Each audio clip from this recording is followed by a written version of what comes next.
CHAPTER VIII. Of a Dissertation concerning the Nature of True Virtue, by Jonathan Edwards.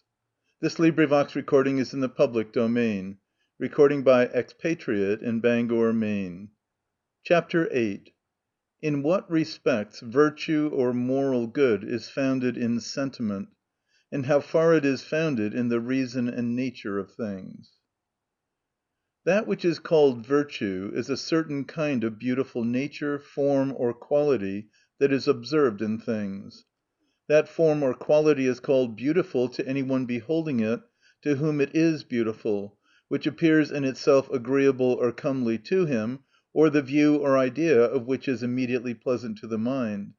I say agreeable in itself, and immediately pleasant to distinguish it from things which in themselves are not agreeable nor pleasant, but either indifferent or disagreeable, which yet appear eligible and agreeable indirectly for something else that is the consequence of them, or with which they are connected.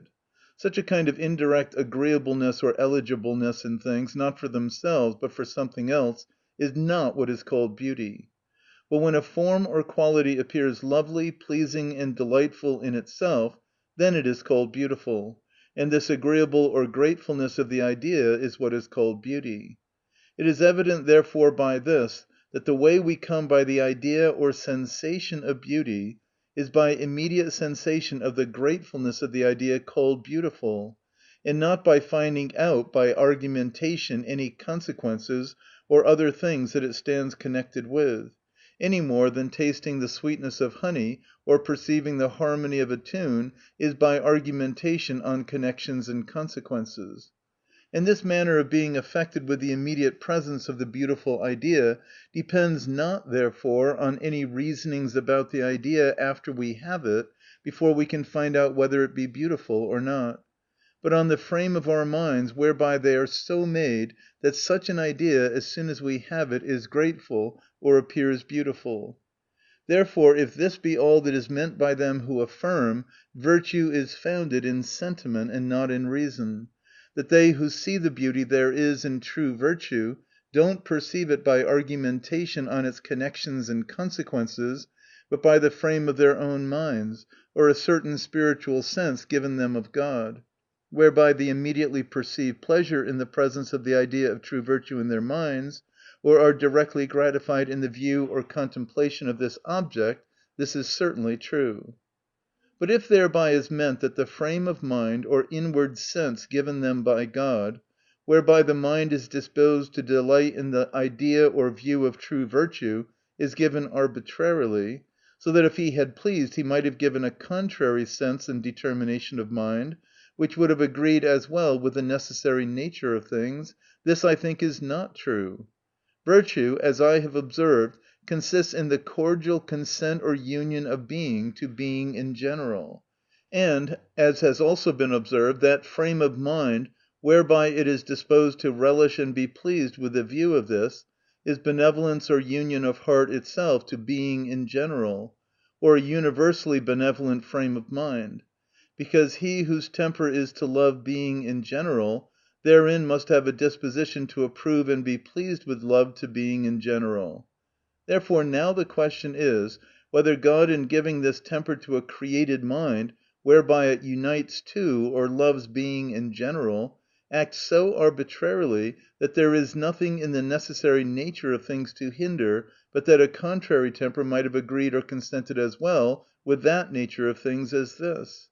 And in the first place I observe that to assert this would be a plain absurdity, and contrary to the very supposition. For here 'tis supposed that virtue in its very essence consists in agreement or consent of being to being.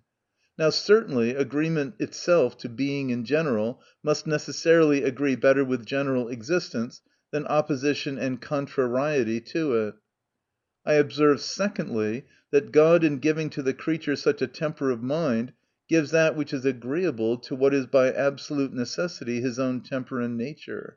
For, as has been often observed, God himself is in effect being in general, and without all doubt it is in itself necessary, and impossible it should be otherwise, that God should agree with himself, be united with himself, or love himself. And therefore when he gives the same temper to his creatures, This is more agreeable to his necessary nature than the opposite temper; yea, the latter would be infinitely contrary to his nature. Let it be noted thirdly, by this temper only can created beings be united to and agree with one another. This appears because it consists in consent and union to Being in general, which implies agreement and union with every particular being, except such as are opposite to Being in general, or excepting such cases wherein union with them is by some means inconsistent with union with general existence. But certainly, if any particular created being were of a temper to oppose Being in general, that would infer the most universal and greatest possible discord, not only of creatures with their Creator, but of created beings one with another.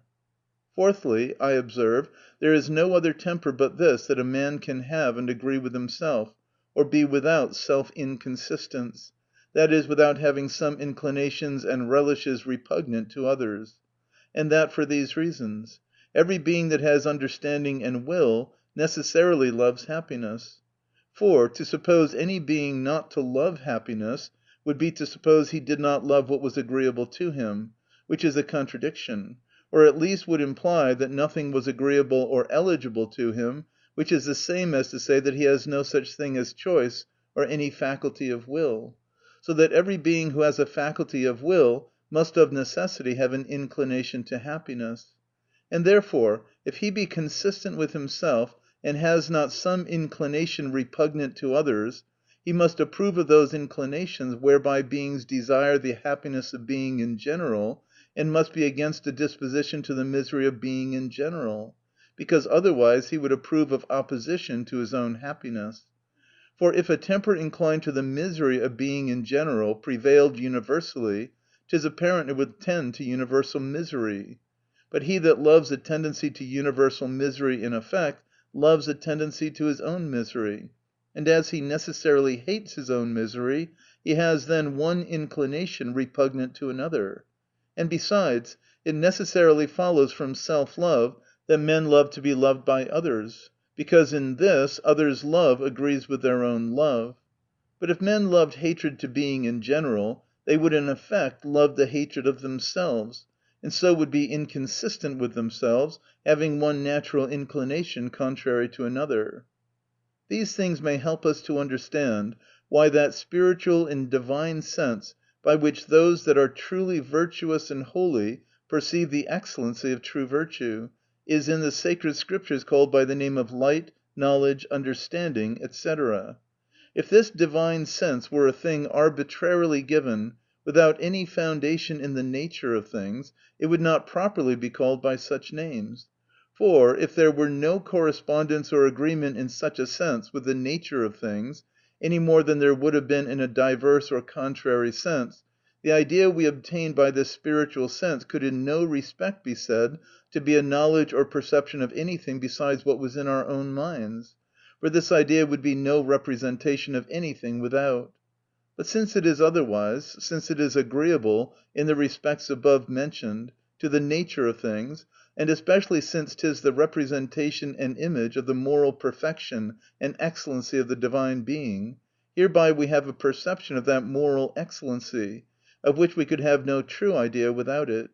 And it being so, hereby persons have that true knowledge of God, which greatly enlightens the mind in the knowledge of divine things in general, and does, as might be shown, if it were necessary to the main purpose of this discourse, in many respects assist persons to a right understanding of things in general, to understand which our faculties were chiefly given us, and which do chiefly concern our interest,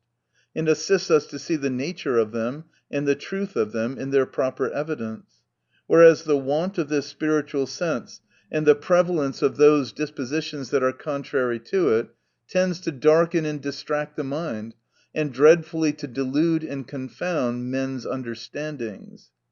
And as to that moral sense, common to mankind, which there is in natural conscience, neither can this be truly said to be no more than a sentiment arbitrarily given by the Creator, without any relation to the necessary nature of things, but is established in an agreement with the nature of things, so as no sense of mind that can be supposed of a contrary nature and tendency could be. This will appear by these two things. 1. This moral sense, if the understanding be well informed, and be exercised at liberty, and in an extensive manner, without being restrained to a private sphere, approves the very same things which a spiritual and divine sense approves, and those things only, though not on the same grounds, nor with the same kind of approbation. Therefore, as that divine sense has been already shown to be agreeable to the necessary nature of things, so this inferior moral sense, being so far correspondent to that, must also so far agree with the nature of things. 2. It has been shown that this moral sense consists in approving the uniformity and natural agreement there is between one thing and another, so that by the supposition it is agreeable to the nature of things. For therein it consists, viz., a disposition of mind to consent to or like the agreement of the nature of things, or the agreement of the nature and form of one thing with another. And certainly such a temper of mind as likes the agreement of things to the nature of things is more agreeable to the nature of things than an opposite temper of mind. Here it may be observed, as the use of language is for mankind to express their sentiments or ideas to each other, so that those terms in language, by which things of a moral nature are signified, are to express those moral sentiments or ideas that are common to mankind, therefore 'tis that moral sense which is in natural conscience that chiefly governs the use of language among mankind, and is the mind's rule of language in these matters among mankind. 'Tis indeed the general natural rule which God has given to all men whereby to judge of moral good and evil. By such words, right and wrong, good and evil, when used in a moral sense, is meant in common speech that which deserves praise or blame, respect or resentment. But as has been often observed, mankind in general have a sense of desert by this natural moral sense. Therefore here may arise a question, which may deserve to be considered, viz., that seeing it is thus, that sentiment among mankind is the rule of language as to what is called by the name of good and evil, worthy and unworthy, and 'tis apparent that sentiment, at least as to many particulars, by some means or other, is different in different persons, in different nations, that being thought to deserve praise by one, which by others is thought to be worthy of blame, how therefore can virtue and vice be any other than arbitrary, not at all determined by the nature of things, but by the sentiments of men with relation to the nature of things? In order to the answering this question with clearness, it may be divided into two, viz., whether men's sentiments of moral good and evil are not arbitrary, or rather casual and accidental, and whether the way of their using words in what they call good and evil is not arbitrary, without respect to any common sentiment in all, conformed to the nature of things. As to the first, I would observe that the general disposition or sense of mind, exercised in a sense of desert of esteem or resentment, may be the same in all; though as to particular objects and occasions with regard to which it is exercised, it may be very various in different men or bodies of men, through the partiality or error that may attend the view or attention of the mind. In all, a notion of desert of love or resentment may consist in the same thing in general, viz., a suitableness or natural uniformity and agreement between the affections and acts of the agent, and the affections and treatment of others some way concerned; or the natural agreement between love, or something that some way implies love, or proceeds from it, or tends to it, and love; a natural agreement between treating well and being well treated; the natural agreement between hating, or something that some way partakes of the nature of hatred, and being hated, &c. I say, this general notion of desert may be the same, and yet occasions and objects through variety of apprehensions about these occasions and objects, and the various manner in which they are viewed, by reason of the partial attention of the mind, may be extremely various, and example, custom, education, and association may have a hand in this in ways innumerable. But 'tis needless to dwell long on this, since things which have been said by others, Mr. Hutcheson in particular, may abundantly show that the differences which are to be found among different persons and nations, concerning moral good and evil, are not inconsistent with a general moral sense common to all mankind. Nor, secondly, is the use of the words good and evil, right and wrong, when used in a moral sense, altogether unfixed and arbitrary, according to the variety of notions, opinions, and views that occasion the forementioned variety of sentiment. For though the signification of words is determined by use, yet that which governs in the use of terms is general or common use. And mankind, in what they would signify by terms, are obliged to aim at a consistent use, because it is easily found that the end of language, which is to be a common medium of manifesting ideas and sentiments, cannot be obtained any other way than by a consistent use of words, both that men should be consistent with themselves and one with another in the use of them. But men can't call anything right or wrong, worthy or ill deserving, consistently, any other way than by calling things so, which truly deserve praise or blame, that is, things wherein, all things considered, there is most uniformity in connecting with them praise or blame. There is no other way that they can use these terms consistently with themselves. Thus, if thieves or traitors may be angry with informers that bring them to justice, and call their behavior by odious names, yet herein they are inconsistent with themselves, because when they put themselves in the place of those that have injured them, they approve the same things they condemn. And therefore such are capable of being convinced that they apply these odious terms in an abusive manner. So, a nation that prosecutes an ambitious design of universal empire, by subduing other nations with fire and sword, may affix terms that signify the highest degrees of virtue to the conduct of such as show the most engaged, stable, resolute spirit in this affair, and do most of this bloody work. But yet they are capable of being convinced that they use these terms inconsistently, and abuse language in it, and so having their mouths stopped.